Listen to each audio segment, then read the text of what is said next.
Chapter 3 One afternoon, a month later, Dorian Gray was reclining in a luxurious armchair in the little library of Lord Henry's house in Curzon Street. It was, in its way, a very charming room, with its high-panelled wainscoting of olive-stained oak, its cream-coloured frieze and ceiling of raised plaster-work, and its brick-dust-felt carpet strewn with long fringed silk Persian rugs. On a tiny satinwood table stood a statuette of Clodion, and beside it lay a copy of Les Cent Nouveaux, bound for Margaret of Valois by Clovis Eve, and powdered with the gilt daisies that the Queen had selected for her device. Some large blue china jars filled with parrot tulips were ranged on the mantel-shelf, and through the small leaded panes of the window streamed the apricot-coloured light of a summer's day in London. Lord Henry had not come in yet. He was always late on principle, his principle being that punctuality is the thief of time. So the lad was looking rather sulky, as with listless fingers he turned over the pages of an elaborately illustrated edition of Manon Lescaut that he had found in one of the bookcases. The formal, monotonous ticking of the Louis XIV clock annoyed him. Once or twice he thought of going away. At last he heard a light step outside, and the door opened. "How late you are, Harry!" he murmured. "I am afraid it is not Harry, Mr. Gray," said a woman's voice. He glanced quickly around and rose to his feet. "I beg your pardon. I thought—" "You thought it was my husband. It is only his wife. You must let me introduce myself. I know you quite well by your photographs. I think my husband has got 27 of them." "Not 27, Lady Henry?" "Well, 26, then. And I saw you with him the other night at the opera." She laughed nervously as she spoke, and watched him with her vague forget-me-not eyes. She was a curious woman, whose dresses always looked as if they had been designed in a rage and put on in a tempest. She was always in love with somebody, and, as her passion was never returned, she had kept all her illusions. She tried to look picturesque, but only succeeded in being untidy. Her name was Victoria, and she had a perfect mania for going to church. "That was at Lohengrin, Lady Henry, I think?" "Yes, it was at dear Lohengrin. I like Wagner's music much better than any other music. It is so loud that one can talk the whole time, without people hearing what one says. That is a great advantage. Don't you think so, Mr. Gray?" The same nervous staccato laugh broke from her thin lips, and her fingers began to play with a long paper knife. Dorian smiled, and shook his head. "I'm afraid I don't think so, Lady Henry. I never talk during music, at least during good music. If one hears bad music, it is one's duty to drown it by conversation." "Ah! That is one of Harry's views, isn't it, Mr. Gray? But you must not think I don't like good music. I adore it. But I am afraid of it. It makes me too romantic. I've simply worshipped pianists. 2 at a time, sometimes. I don't know what it is about them. Perhaps it is that they are foreigners. They all are, aren't they? Even those that are born in England become foreigners after a time, don't they? It is so clever of them. It's such a compliment to art. Makes it quite cosmopolitan, doesn't it? You've never been to any of my parties, have you, Mr. Gray? You must come. I can't afford orchids, but I spare no expense in foreigners. They make one's rooms look so picturesque. Ah, but here is Harry. Harry, I came in to look for you, to ask you something. I forget what it was, and I found Mr. Gray here. But we've had such a pleasant chat about music. We have quite the same views." "No, I think our views are quite different, but he has been most pleasant. I am so glad I've seen him." "I am charmed, my love, quite charmed," said Lord Henry, elevating his dark crescent-shaped eyebrows, and looking at them both with an amused smile. "So sorry I am late, Dorian." I went to look after a piece of old brocade in Wardour Street, and had to bargain for hours for it. Nowadays people know the price of everything and the value of nothing." "I'm afraid I must be going," exclaimed Lady Henry, after an awkward silence, with her silly sudden laugh. "I have promised to drive with the Duchess. Good-bye, Mr. Gray." "Good-bye, Harry. You are dining out, I suppose?" "So am I. Perhaps I shall see you at Lady Thornbury's." "I dare say, my dear," said Lord Henry, shutting the door behind her as she flitted out of the room, looking like a bird of paradise that had been out in the rain, and leaving a faint odour of patchouli behind her. Then he shook hands with Dorian Gray, lit a cigarette, and flung himself down on the sofa. "Never marry a woman with straw-coloured hair, Dorian," he said, after a few puffs. "Why, Harry?" "Because they are so sentimental." "But I like sentimental people." "Never marry at all, Dorian. Men marry because they are tired, women because they are curious. Both are disappointed." "I don't think I am likely to marry, Harry. I'm too much in love. This is one of your aphorisms." "I'm putting it into practice, as I do everything you say." "Whom are you in love with?" said Lord Henry, looking at him with a curious smile. "With an actress," said Dorian Gray, blushing. Lord Henry shrugged his shoulders. "That is a rather commonplace debut," he murmured. "You would not say so if you saw her, Harry. Who is she?" "Her name is Sybil Vane." "Never heard of her." "No one has. People will some day, however. She is a genius."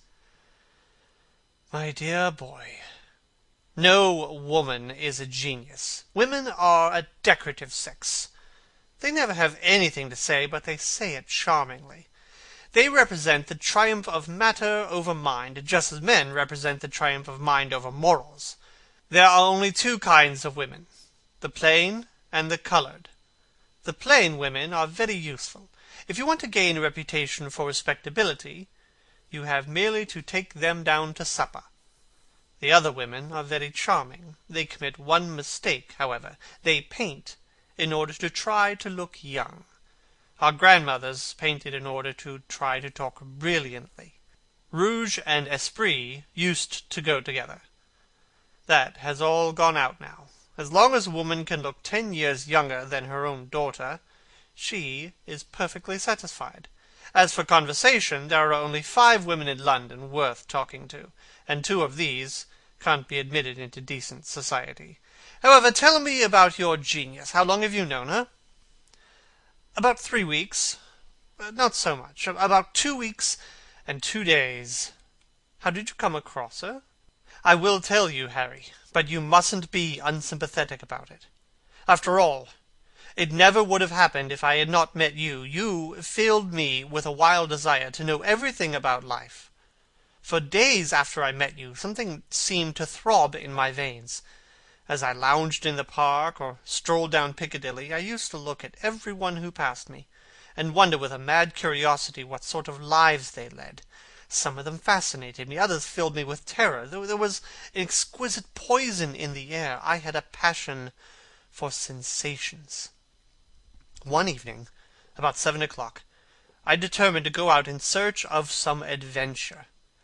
I felt that this grey, monstrous London of ours, with its myriads of people, its splendid sinners, and its sordid sins, as you once said, must have something in store for me. I fancied 1,000 things. The mere danger gave me a sense of delight. I remember what you had said to me on that wonderful night when we first dined together, about the search for beauty being the poisonous secret of life. I don't know what I expected, but I went out and wandered eastward, soon losing my way in a labyrinth of grimy streets and black grassless squares.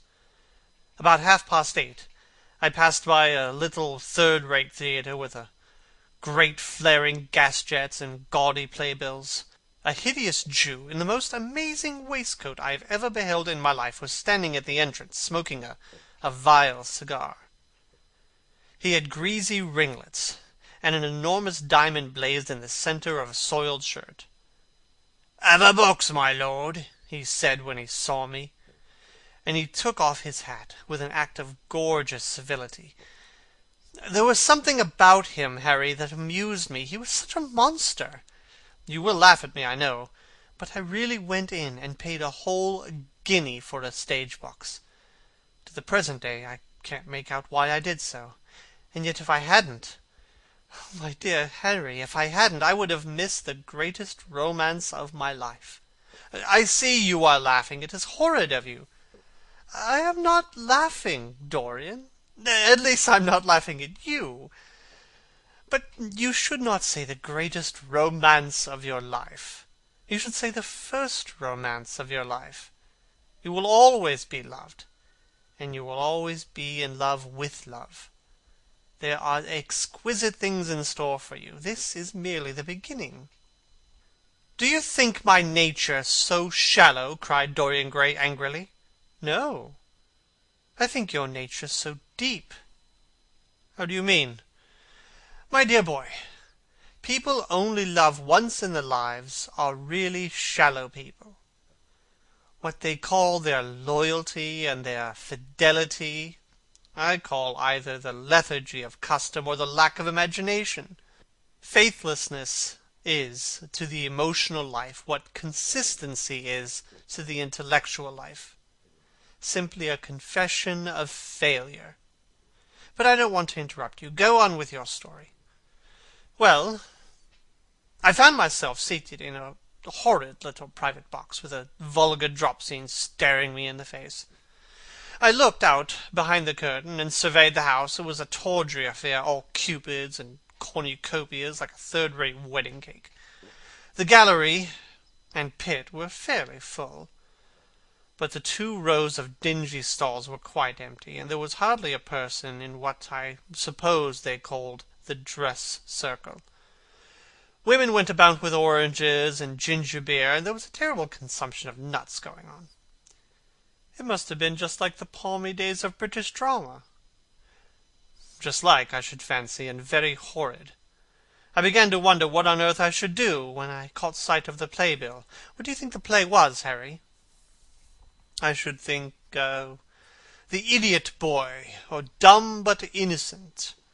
Our fathers used to like that sort of piece, I believe. The longer I live, Dorian, the more keenly I feel that whatever was good for our fathers is not good enough for us. In art, as in politics, les grands prêts ont toujours tort. This play was good enough for us, Harry.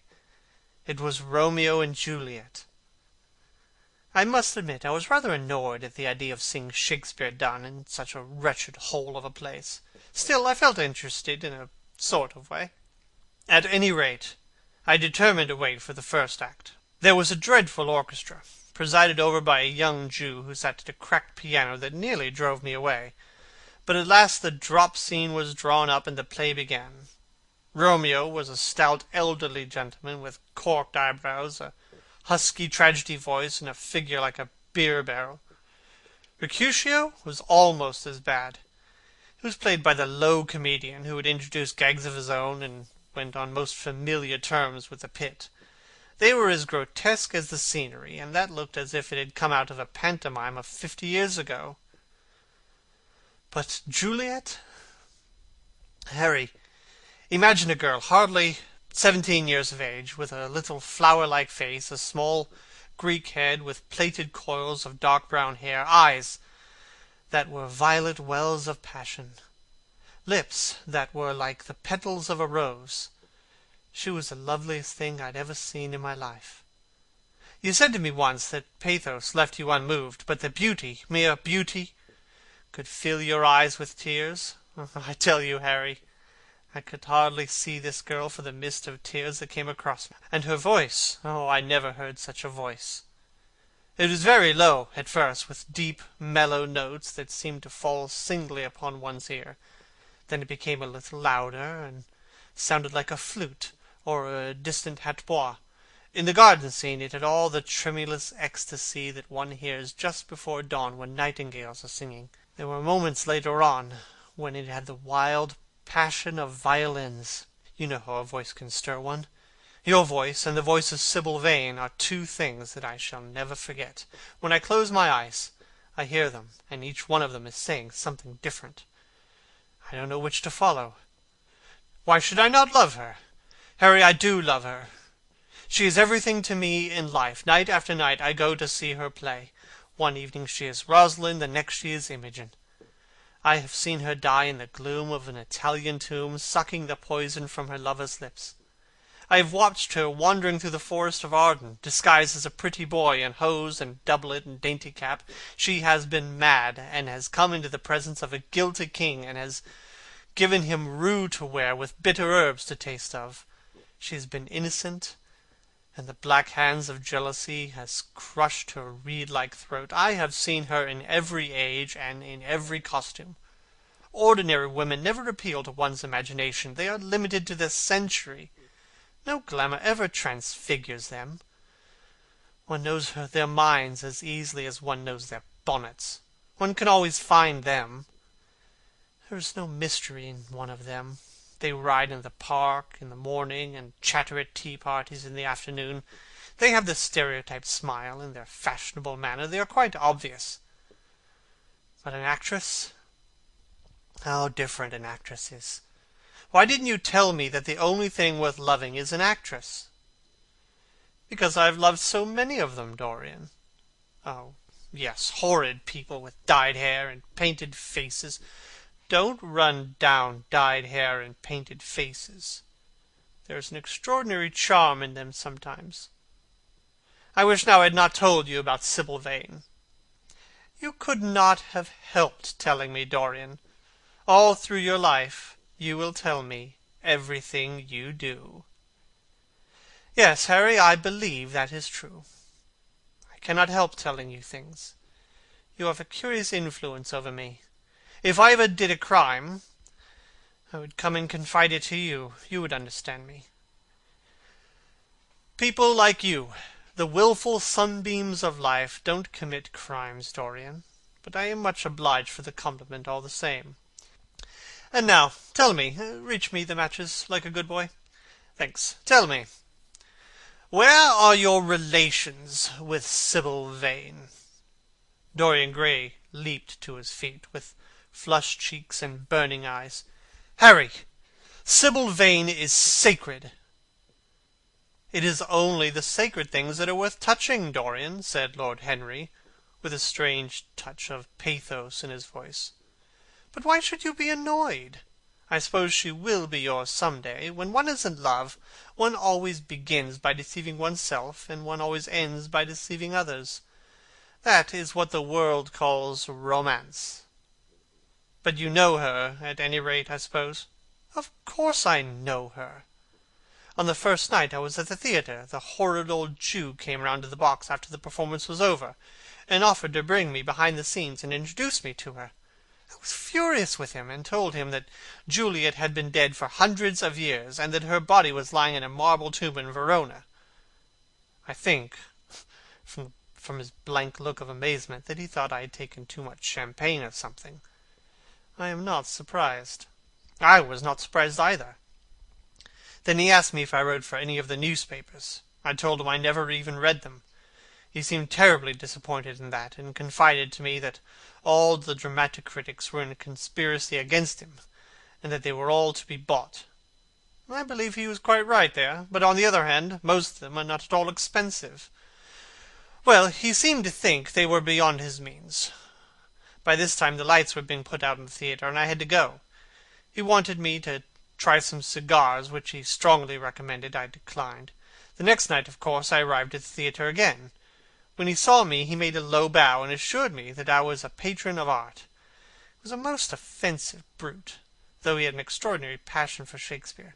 He told me once, with an air of pride, that his 3 bankruptcies were due entirely to the poet, whom he insisted on calling the bard. He seemed to think it a distinction. It was a distinction, my dear Dorian, a great distinction. But when did you first speak to Miss Sybil Vane? The 3rd night. She had been playing Rosalind. I could not help going around. I had thrown her some flowers, and she looked at me. At least I fancied she had. The old Jew was persistent. He seemed determined to bring me behind, so I consented. It was curious, my not wanting to know her, wasn't it? No, I don't think so. My dear Harry, why? I'll tell you some other time. Now I want to know about the girl. Sybil? Oh, she was so shy, so gentle. There is something of a child about her. Her eyes opened wide in exquisite wonder when I told her what I thought of her performance, and she seemed quite unconscious of her power. I think we were both rather nervous. The old Jew stood grinning at the doorway of the dusty green room, making elaborate speeches about us both, while we stood looking at each other like children. He would insist on calling me my lord, so I had to assure Sybil that I was not anything of the kind. She said quite simply to me, "You look more like a prince." "'Pon my word, Dorian, Miss Sybil knows how to pay compliments. You don't understand her, Harry. She regarded me merely as a person in a play. She knows nothing of life. She lives with her mother, a faded, tired woman who played Lady Capulet in a sort of magenta dressing wrapper on the first night, and it looks as if she'd seen better days. I know that look. It always depresses me. The Jew wanted to tell me her history, but I said it did not interest me. You're quite right. There was always something infinitely mean about other people's tragedies. Sybil is the only thing I care about. What is it to me where she came from? From her little head to her little feet, she is absolutely and entirely divine. I go to see her act every night of my life, and every night she is more marvellous. That is the reason, I suppose, that you will never dine with me now. I thought you must have some curious romance on hand. You have, but it is not quite what I expected. My dear Harry, we either lunch or sup together every day, and I have been to the opera with you several times. You always come dreadfully late.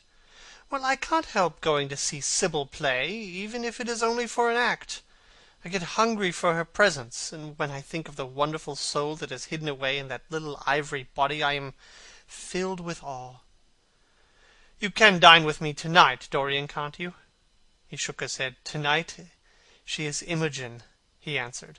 Tomorrow night she will be Juliet. When is she Sybil Vane? Never. I congratulate you. How horrid you are! She is all the great heroines of the world in one. She is more than an individual. You laugh. But I tell you she has genius. I love her, and I must make her love me. You, who know all the secrets of life, tell me how to charm Sybil Vane to love me. I want to make Romeo jealous. I want the dead lovers of the world to hear our laughter and grow sad. I want a breath of our passion to stir their dust into consciousness, to wake their ashes into pain. My God, Harry, how I worship her!" He was walking up and down the room as he spoke. Hectic spots of red burned on his cheeks. He was terribly excited. Lord Henry watched him with a subtle sense of pleasure. How different he was now from the shy, frightened boy he had met in Basil Hallward's studio! His nature had developed like a flower, had borne blossoms of scarlet flame. Out of its secret hiding-place had crept his soul, and desire had come to meet it on the way. "And what do you propose to do?" said Lord Henry at last. "I want you and Basil to come with me some night and see her act. I've not the slightest fear of the result. You won't be able to refuse to recognize her genius. Then we must get her out of the Jew's hands. She's bound to him for 3 years. At least 2 years and 8 months for the present time. I will have to pay him something, of course. When all that is settled, I will take a West End theatre and bring her out properly. She will make the world as mad as she has made me." "Impossible, dear boy." "Yes, she will. She has not merely consummate art instinct in her, but she has personality too. And you have often told me that it is personalities, not principles, that move the age. Well, what night shall we go? Let me see. Today is Tuesday. Let us fix tomorrow. She plays Juliet tomorrow. All right, the Bristol at 8 o'clock, and I will get Basil. Not 8. Harry, please, 6:30. We must be there before the curtain rises. You must see her in the first act, where she meets Romeo. 6:30? What an hour! It'll be like having a meat tea. However, just as you wish. Shall you see Basil between this and then, or shall I write to him? Dear Basil, I've not laid eyes on him for a week. It is rather horrid of me, as he has sent me my portrait in the most wonderful frame designed by himself, and though I am a little jealous of it for being a whole month younger than I am, I must admit that I delight in it. Perhaps you had better write him. I don't want to see him alone. He says things that annoy me. Lord Henry smiled. He gives you good advice, I suppose. People are always giving away things they need most themselves. You don't mean to say that Basil has got any passion or any romance in him? I don't know whether he has any passion, but he certainly has romance, said Lord Henry, with an amused look in his eyes. Has he never let you know that? Never. I must ask him about it. I'm rather surprised to hear it. He is the best of fellows, but he seems to me to be just a bit of a Philistine. Since I've known you, Harry, I have discovered that. Basil, my dear boy, puts everything that is charming in him into his work. The consequence is that he has nothing left for life but his prejudices, his principles, and his common sense. The only artists I have ever known who are personally delightful are bad artists. Good artists give everything to their art, and consequently are perfectly uninteresting in themselves. A great poet, a really great poet, is the most unpoetical of all creatures, but inferior poets are absolutely fascinating. The worse their rhymes are, the more picturesque they look. The mere fact of having published a book of second-rate sonnets makes a man quite irresistible. He lives the poetry that he cannot write. The others write the poetry that they dare not realize. I wonder, is that really so, Harry? Said Dorian Gray, putting some perfume on his handkerchief out of a small gold-topped bottle that stood on the table. It must be, if you say so. And now I must be off. Imogen is waiting for me. And don't forget about tomorrow. Good-bye. As he left the room, Lord Henry's heavy eyelids drooped, and he began to think. Certainly few people had ever interested him so much as Dorian Gray, and yet the lad's mad adoration of someone else caused him not the slightest pang of annoyance or jealousy. He was pleased by it. It made him a more interesting study. He had always been enthralled by the methods of science, but the ordinary subject matter of science had seemed to him trivial and of no import. And so he had begun by vivisecting himself, as he had ended by vivisecting others. Human life. That appeared to him as the one thing worth investigating. There was nothing else of any value compared to it.